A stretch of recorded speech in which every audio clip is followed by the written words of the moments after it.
Apply the dark purple shimmer shade from the Hallow-Queen 10-pan palette on the lid and blend under the lash line. Apply the silver shade in the inner corner of your eyes.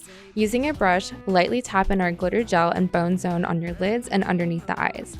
Accentuate the under eyes with the black shade from our Hallow-Queen 10-pan palette. For a mystical look, apply Moonlight Maven Gem Mask and the Cauldron Crew individual gems on your face to your liking.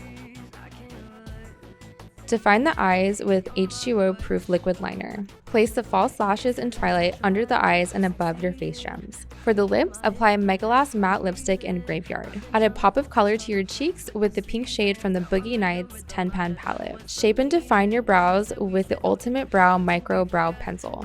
Finish the look off by sculpting the face with a black paint pot and layering the dark purple shade from the Hallow-Queen 10-pan palette.